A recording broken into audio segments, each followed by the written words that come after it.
students, welcome all of you to my channel MVIC Maths and Physics. That is, you are studying lesson number 4 numerical solutions. And today I will teach you question number 41.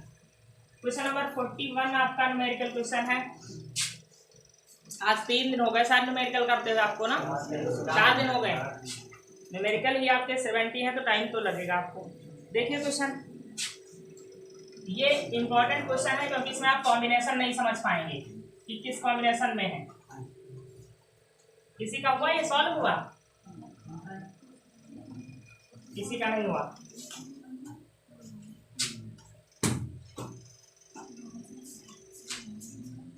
बस यही question आएगा exam में.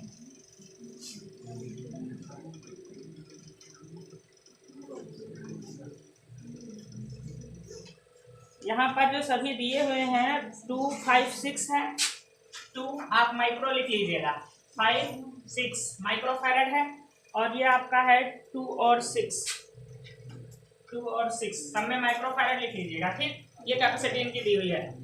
आपको इसमें क्या लग रहा है? आपको सोच रहे हो कि ये श्रेणी क्रम में है, नहीं है. ठीक है, इस सर्किट में आपको करना क्या है, आप इस सर्किट को जरा यहाँ से देखिए.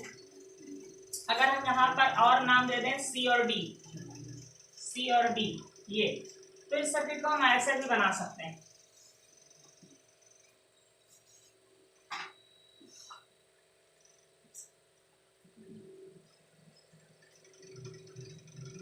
अभी आगे पढ़ोगे, नेक्स्ट लेसन में पढ़ोगे व्हाइट स्टोन स्ट्रक्चर. तो ये व्हाइट स्टोन स्ट्रक्चर है जो कि क्वेश्चन पहले दे दिया है, उसका मेथड अगले लेसन में है. व्हाइट स्टोन स्ट्रक्चर क्या होती है कि एक वर्गाकार अगर कोई दिया हुआ है, एक परिपथ दिया हुआ है, देखिए ABCD, ये एक वर्ग बन रहा है. इसका जो एक विकर्ण है, ये इससे मैंने सेल को जोड़ रखा है, प्लस माइनस. ए मान लीजिए ये पॉजिटिव हो गया, इधर ये नेगेटिव हो गया. इसके एक विकर्ण से अगर हम सेल को जोड़ दें और दूसरे विकर्ण पर हम कोई एक रेजिस्टेंस जोड़ दें या कैपेसिटर जोड़ दें, और सभी देखिए साइड पर एक एक कैपेसिटर चाहे लगा हुआ है या रेजिस्टेंस लगा हुआ है. आप ये व्हाइट स्टोन शेप जो पढ़ेंगे, ये पढ़ेंगे रेजिस्टेंस वाले लेसन में, और बहुत इंपॉर्टेंट है. व्हाइट स्टोन शेप बहुत ही फेमस मेथड है आपका, न्यूमेरिकल जो आते हैं इस पर आते ही हैं. तो आप देखिए यहाँ से ए से हम चले, ध्यान दीजिए, और ए से डी के बीच में एक कैपेसिटर जुड़ा हुआ है, जुड़ा है ना, तो इसको हमने जोड़ दिया 2 माइक्रोफैरड ए और डी के बीच में. चाहे तो ए को यहाँ लिख ले या यहाँ लिख ले, वो सेम है. ठीक है, फिर देखिए यहाँ से ए और सी के बीच में एक कैपेसिटर जुड़ा हुआ है 2, या ए हो गया, ये सी हो गया. यहाँ पर एक और जुड़ा हुआ है 2 माइक्रोफैरड का, समझ पाए. यहाँ से देखिए डी और बी के बीच में एक जुड़ा है 6 माइक्रोफैरड. ये डी है, ये बी है, यहाँ पर जुड़ा है 6 माइक्रोफैरड. फिर देखिए ये बी है यहाँ पर, और ये यहाँ पर क्या है सी. बी और सी के बीच में एक कैपेसिटर जुड़ा हुआ है 6 माइक्रोफैरड, ये हो गया. एक जुड़ा हुआ है सी डी के बीच में, देखिए सी और डी के बीच में यहाँ पर जुड़ा हुआ है 5 माइक्रोफैरड. तो ये एक ऐसी स्ट्रक्चर है, यही व्हाइट स्टोन शेप की रियल स्ट्रक्चर है, जिसको आप पढ़ेंगे कि जब ऐसी कोई स्ट्रक्चर बनी होती है क्या, कि एक चतुर्भुज होगा, उसकी चारों भुजाओं पर एक एक रेजिस्टेंस लगा होगा, या यहाँ पर क्या लगे हैं, रेजिस्टेंस की जगह कैपेसिटर लगे हुए हैं. ठीक है, और उसके एक विकर्ण से सेल जुड़ा होगा, और एक विकर्ण जो दूसरा होगा उस पर यहाँ पर कहीं या गैल्वेनोमीटर जुड़ा होगा, रेजिस्टेंस जुड़ा होगा या कैपेसिटर जुड़ा होगा. तो ये स्ट्रक्चर क्या कहलाती है, व्हाइट स्टोन स्ट्रक्चर. अब हम कहें कि ये किस क्रम में है, जो CD पर जुड़ा है ये किस क्रम में है, तो आपके पास इसका कोई आंसर नहीं है कि ये किस क्रम में जुड़ा हुआ है. ठीक, तो हम करेंगे क्या, यहाँ पर देखते हैं कि व्हाइट स्टोन स्ट्रक्चर संतुलित है कि नहीं है, व्हाइट स्टोन शेप संतुलित है कि नहीं है, यही मेन पॉइंट है. तो आपको क्या देखना है, आप देखिए ये जो रेजिस्टेंस जुड़े हैं संगत भुजाओं पर, इनका अनुपात 2/2 इक्वल टू, क्या इन संगत भुजाओं पर जुड़े हुए कैपेसिटर की कैपेसिटी जो है उसकी इक्वल है, आ रहा है 1:1 आ रहा है ना. आपको कैसे चेक करना है कि व्हाइट स्टोन शेप संतुलित है कि नहीं है, आपको इन संगत भुजाओं पे जो रेजिस्टेंस है, कैपेसिटर है, इनका रेशियो निकालना है, और इधर जो ये जुड़े हैं कैपेसिटर, इनका रेशियो निकालना है. अगर ये रेशियो इक्वल आता है तो हम कहेंगे व्हाइट स्टोन शेप संतुलित है. तो यहाँ पर हम लिख देंगे, ये हमने लिखा और देखा इक्वल आ रहे हैं, तो लिख देंगे आता है व्हाइट स्टोन शेप संतुलित अवस्था में है.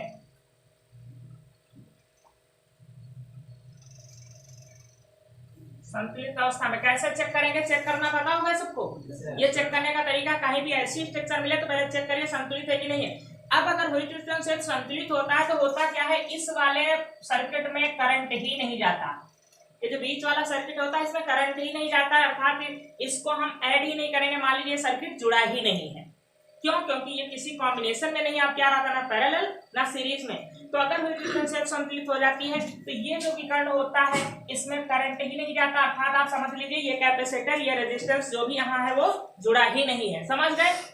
तो अब अगर ये नहीं जुड़ा है तो फिर है क्या, ये दोनों किस क्रम में हो गए, श्रेणी क्रम में, और नीचे वाले दोनों किस क्रम में हो गए, श्रेणी क्रम में। फिर ऊपर और नीचे वाला किस क्रम में हो गया, समांतर क्रम में हो गया।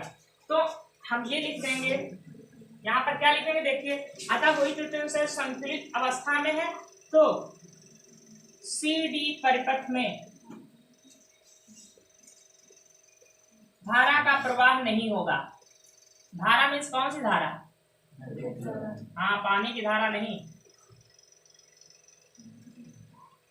ये भी आगे के लिए भी आप समझ लीजिए, समझ गए हैं। आगे बहुत से क्वेश्चन इस पर जो आएंगे वो भी समझ आएंगे ऐसे कि अगर ये बैलेंस है तो ह्यूइटन सेट संतुलित है, इसमें करंट ही नहीं जाएगा तो समझ लीजिए आप बिल्कुल कि वो सर्किट यहाँ पर है ही नहीं। तो हम क्या लिख देंगे, इनका नाम लिख लिया आप C1 C2 C3 C4। अब C1 व C2 श्रेणी क्रम में है, श्रेणी क्रम में है C1 और C2, तो इनकी कैपेसिटी कैसे निकलेगी, 1/C1 plus 1/C2, 1/C dash equal to 1/2 plus 1/6। Calculate करोगे एलसीएम कितना आएगा, 6, 3 प्लस 1 कितना आ जाएगा, C1 इक्वल टू 6/4 अर्थात 3/2। ऊपर 3/2 आ गया ना। अब ये भी नीचे भी तो श्रेणी क्रम में है, क्योंकि C3 व C4 भी श्रेणी क्रम में है, श्रेणी क्रम में है। अतः इनकी तुल्य धारिता C डबल डैश बराबर, अगर हम C डबल डैश मान ले आएगी कितनी, 3/2 ही, क्योंकि ऊपर भी 2/6 था, नीचे भी क्या है 2/6 था। तो उसको कैलकुलेट हम क्यों करेंगे, डायरेक्ट लिख देंगे क्या, 3/2 माइक्रोफैरेड। समझ पाए? एग्जाम में भी आप दोबारा कैलकुलेट नहीं करोगे, आप 2 और 6 का सीरीज कॉम्बिनेशन में निकाला, ये देखो इतना आया, नीचे भी तो उसी कॉम्बिनेशन में है। अब C डैश और C डबल डैश किस कॉम्बिनेशन में होंगे, ये समांतर में हो जाएंगे, ऊपर C डैश है नीचे C डबल डैश है। तो यहाँ पर लिख दोगे C डैश व C डबल डैश समांतर क्रम में है, समांतर क्रम में है। तो तुल्य धारिता C बराबर क्या होगी, C dash plus C double dash. C dash क्या है 3/2, C डबल डैश क्या है 3/2, कितना हो जाएगा, ओनली 3 आंसर आ जाएगा, 3 माइक्रोफैरेड इसका आंसर हो जाएगा। और ये जो जोड़ोगे ना तो 6/2 आ रहा है, तो 3 माइक्रोफैरेड आंसर। बहुत ही इंपॉर्टेंट क्वेश्चन है, आप सोचोगे इसको किस कॉम्बिनेशन में जोड़े, कैसे करें, एग्जाम में क्वेश्चन आएगा तो यही आएगा आपका यहाँ से कॉम्बिनेशन। अब आप देखिए इसका बी नंबर, जो बी पार्ट है आपका क्वेश्चन नंबर 41 का, ये क्वेश्चन आपके सामने है। इसको जब आप ह्यूइटन सेट में ऐसे बनाओगे, अब ये कैसे बना हुआ है देखिए, आप समझ लीजिए ये वायर है, रबड़ के तार बने हुए हैं ये, ठीक है, खींच सकते हैं। सी को पकड़ करके ऊपर खींच दीजिए और डी को नीचे खींच दीजिए, सी यहाँ आ जाएगा, डी यहाँ आ जाएगा, ये ए बी ऑलरेडी लिखे हुए हैं। ये वायर ही है तो मोड़े जा सकते हैं ना किसी प्रकार से, तो ये केवल आपको डिफरेंट प्रकार से मोड़ के रख दिया तो नहीं लग रहा ह्यूइटन सेट है, इसको आप ऐसे ही बना सकते हैं सेम। तो आपको करना क्या है, फिर ये देखिए ये सीरीज कॉम्बिनेशन में हो जाएंगे, लिखना यहाँ भी सब कुछ वही पड़ेगा कि C1/C2, इनका सबका नाम दे दो, C1 C2 C3 C4, ये C5 हो गया था। तो यहाँ पर लिखोगे क्योंकि C1/C2 equal to C1/C3 equal to C2/C4। ये आपका देखिए रेशियो यहाँ का, और ये इक्वल आ रहा। अच्छा आप ऐसे भी रेशियो देख सकते हो, इसका रेशियो और इसके रेशियो भी इक्वल हो जाए तभी संतुलित ह्यूइटन सेट होता है। जब ऐसे रेशियो आपका इक्वल आ रहा होगा तो ऐसे भी इक्वल जरूर आएगा, ठीक है। तो चाहे ऊपर की साइड नीचे की साइड का रेशियो ले लो और चाहे इन साइड का रेशियो ले लो, ठीक है। ये इसके बराबर है, अतः यह संतुलित व्हिटस्टोन सेट, यह व्हिटस्टोन एक साइंटिस्ट का नाम है, व्हिटस्टोन, यह संतुलित व्हिटस्टोन सेट की अवस्था है। तो CD के बीच वैद्युत धारा का प्रवाह नहीं होगा, वैद्युत धारा का प्रवाह नहीं होगा, और चाहे वो आपका कैपेसिटर हो या रेजिस्टेंस हो, जिसमें वैद्युत धारा का प्रवाह नहीं होता है उसको हम तुल्य प्रतिरोध निकालेंगे तब भी नहीं काउंट करेंगे, और अगर हम धारता निकाल रहे हैं तब भी उसको हम काउंट नहीं करेंगे। तो हम इसको छोड़ देंगे, ये मान लीजिए नहीं कनेक्ट है। तो अब डायरेक्ट फार्मूला आप लगा सकते हैं, ऊपर ये सीरीज कॉम्बिनेशन में है, नीचे ये सीरीज कॉम्बिनेशन में है, दोनों पैरेलल कॉम्बिनेशन में है। अतः ए व बी, चलो इसको हम बी को यहाँ पर ले रहे हैं, इसको हम डी मान रहे हैं। ए व बी के बीच तुल्य प्रतिरोध, तुल्य क्या, धारिता, प्रतिरोध नहीं, तुल्य धारिता। अब ये फार्मूला बताए थे, इसको ऐसे कर सकते हैं C1 C2 upon C1 plus C2, ये ऊपर सीरीज कॉम्बिनेशन का हो गया पूरा, प्लस नीचे भी सीरीज कॉम्बिनेशन में है तो हो जाएगा C3 C4 upon C3 plus C4। जब जब आपका ऐसा हो तो सेट हो डायरेक्ट ये फार्मूला यूज कर सकते हो। हर कोई समझ रहा है, ये सीरीज कॉम्बिनेशन में ऊपर का हो गया, ये सीरीज कॉम्बिनेशन में नीचे का हो गया, फिर दोनों पैरेलल कॉम्बिनेशन में ऐसे हो जाएगा। तो C और C क्या आ जाएगा, C स्क्वायर, दोनों का देखो C C है ना सबका मान, नीचे भी यहाँ पर है C और C, प्लस यहाँ भी हो जाएगा C square upon C plus C, C कोई बोल रहा है, C square upon 2C, C square upon 2C, ये कितना आ जाएगा C/2 प्लस C/2, और आधा C बराबर 1C हो जाएगा। ये हो जाएगा C माइक्रो फैरेड। अभी आंसर नहीं आया, अभी एक और जुड़ा है इसके सीरीज कॉम्बिनेशन में, कौन जुड़ा है, 2C। ये जो आपने निकाला है वो यहाँ की टोटल कैपेसिटी निकाला है ना, अभी 2C इसके सीरीज कॉम्बिनेशन में, किसके, इसको हम C' मान लें, ठीक, C'। तो अब क्या लिखेंगे, पुनः C' व C5 श्रेणी क्रम में है, श्रेणी क्रम में, तो इनकी तुल्य धारिता C" क्या हो जाएगी, श्रेणी क्रम में है तो फिर से फार्मूला लगाएंगे श्रेणी क्रम वाला, 1/C' plus 1/C5 C" equal to, ये आया है C' का मान C आया है, और ये है यहाँ से 1/2C। इसको हल करोगे 1/C" एलसीएम कितना हो जाएगा, 2C हो जाएगा। तो इससे जब C से इसको डिवाइड करोगे तो 2 बचेगा, यहाँ 2 से मल्टीप्लाई होगा, 2C से एलसीएम को डिवाइड करोगे 1 आएगा, अब 1 आ गया, तो आपका C" बराबर आ रहा है 2C/3। ये आपका फाइनल आंसर होगा, इतने माइक्रो फैरेड। आप फिगर एग्जाम में ये बनाए चाहे यही बना रहे थे, बस समझ पाए कि व्हिटस्टोन सेट का क्वेश्चन है, बहुत ही इंपॉर्टेंट दोनों क्वेश्चन है, नोट कर लीजिए करना। क्वेश्चन नंबर 42, ये फिगर आपके सामने है, सभी कैपेसिटर जो जुड़े हुए हैं सबकी धारिता जो है 2 माइक्रोफैरेड है।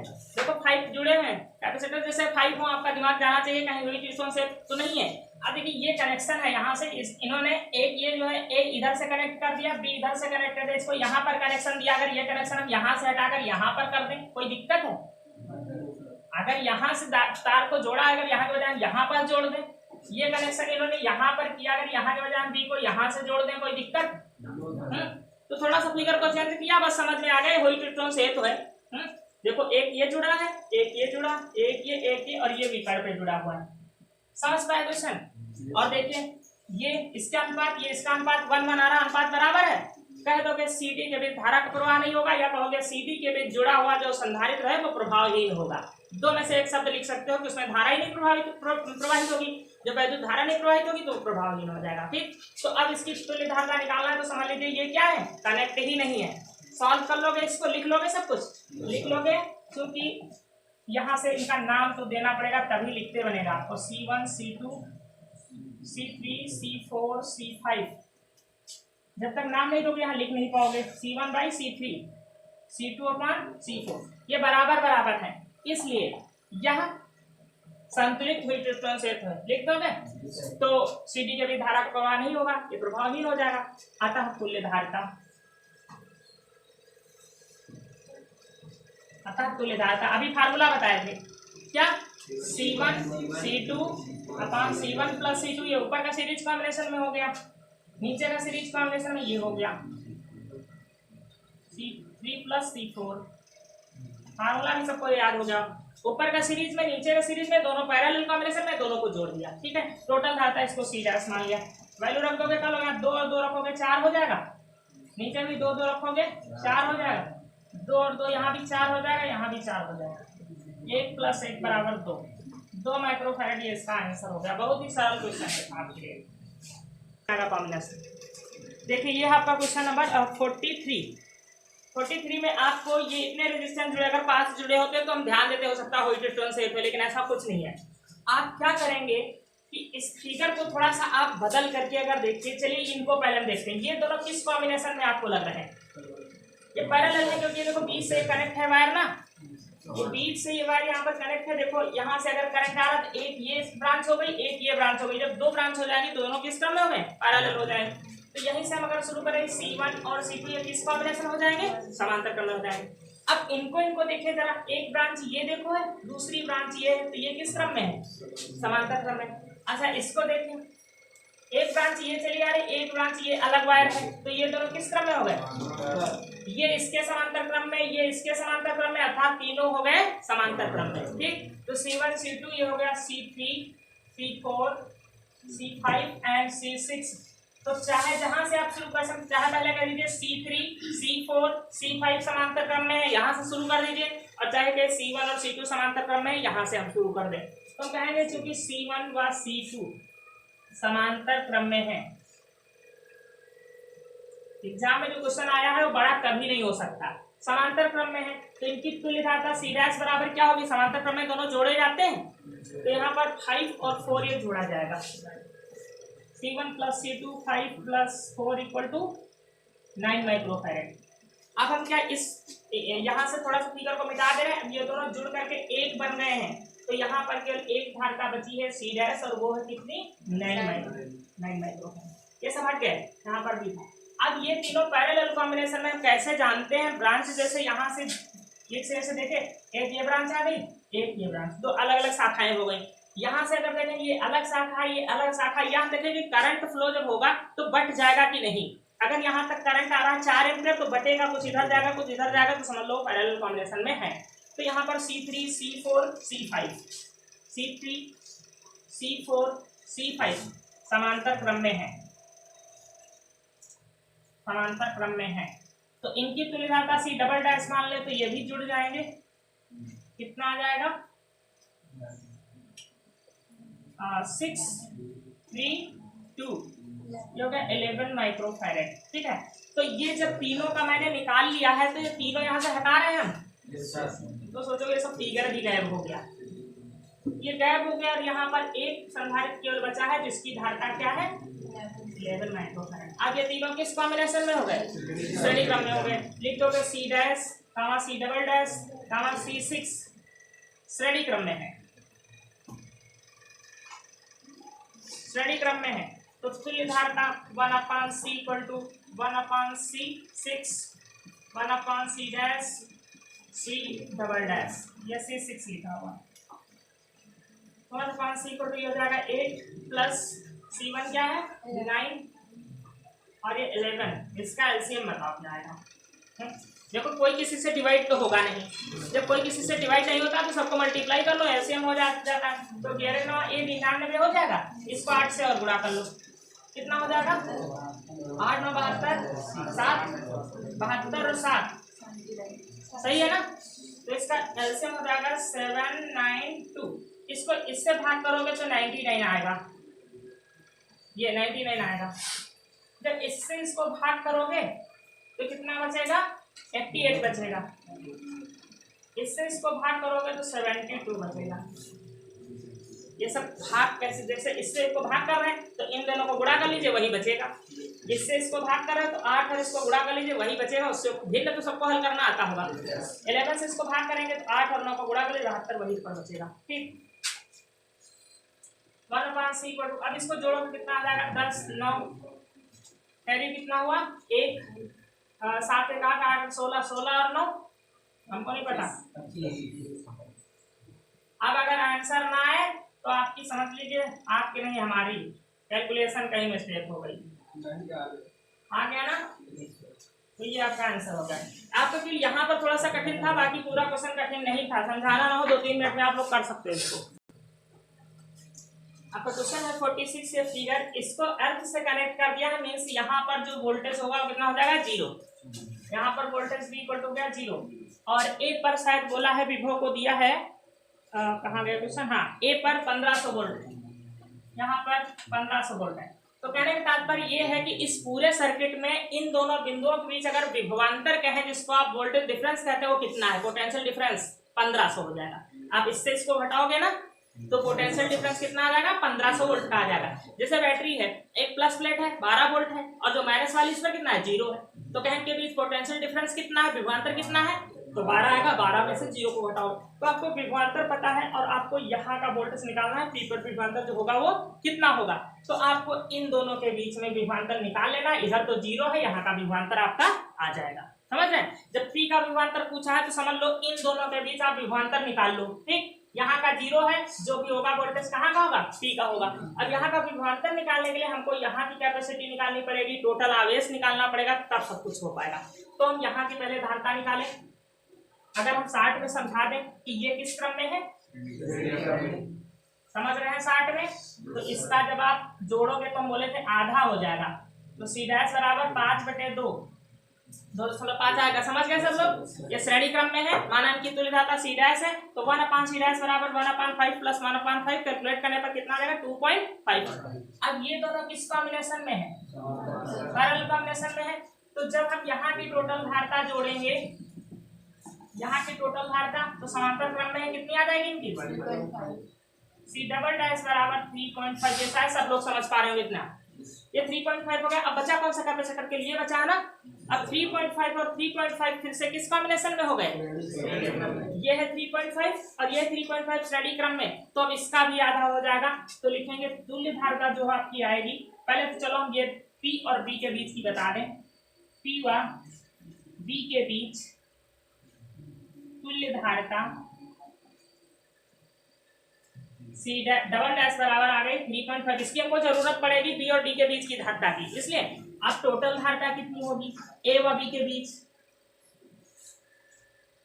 ए व बी के बीच कुल धारता।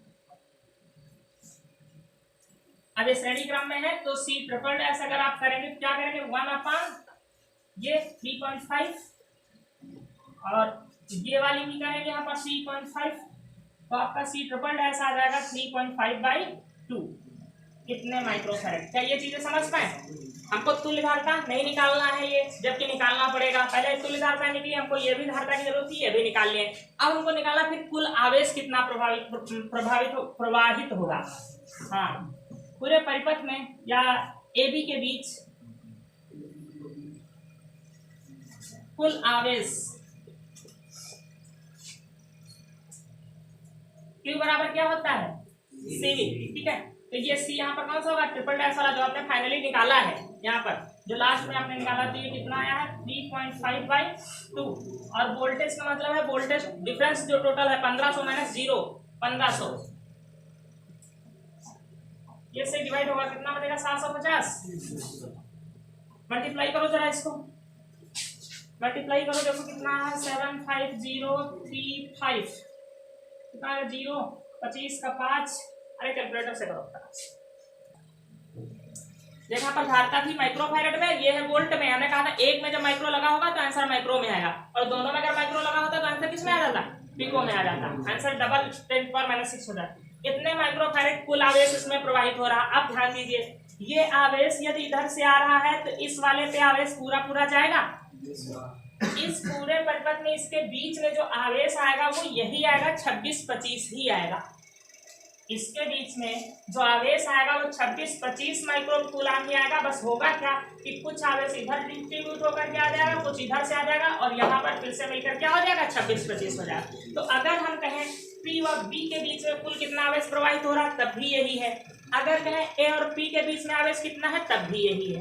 अगर हम यहाँ पूछे आवेश कितना है, तब ये नहीं है। तब ये डिस्ट्रीब्यूट होगा, कुछ नीचे चला गया कुछ ऊपर भी चला गया। तो हम यहाँ पर कहेंगे अतः P व B के बीच आवेश, ये जो होगा वो भी यही होगा 26-25 माइक्रोकूलम। ठीक है, अब हमको यहाँ का निकालना है वोल्टेज कितना होगा पीबी की बीच वोल्टेज, P व B के बीच विभवांतर पोटेंशियल डिफरेंस। विभवांतर अगर V से लिखें, V से इसको लिख चुके हैं, इसको V डैश से लिख लेंगे तो V बराबर क्या होगा Q अपान C। ये Q कितना आया है, ये 26-25 माइक्रोकूलम। और C कौन सी ये बताइए। अगर हम PV के बीच में निकाल रहे हैं वोल्टेज तो हमें धारिता कहाँ की लेनी है, P और B के बीच की लेनी है। जहां का हम वोल्टेज निकालते हैं वहीं की धारिता लेनी होती है, तो हम धारिता लेंगे P और B के बीच की, जो ये देखो हमने निकाल के रखा है 3.5। ठीक, अब ये भी माइक्रो में था और ये भी माइक्रो में था, ये माइक्रो फैरेड में है, तो माइक्रो माइक्रो कैंसिल होकर के आंसर किस में आएगा, वोल्ट में आ जाएगा। यहाँ से डेसिमल हटेगा, ये 0 बढ़ेगा। ठीक, अभी आपने देखो इसको और इसको मल्टीप्लाई किया था तो कितना आया था, 26-25 आया था। अब अगर हम इस 35 से इसको भाग करेंगे तो ये भी शायद आपका 750 ऐसे कुछ आएगा। डिवाइड करके देख लीजिए, डिवाइड करके देख लीजिए, यही नोट करना है कुछ।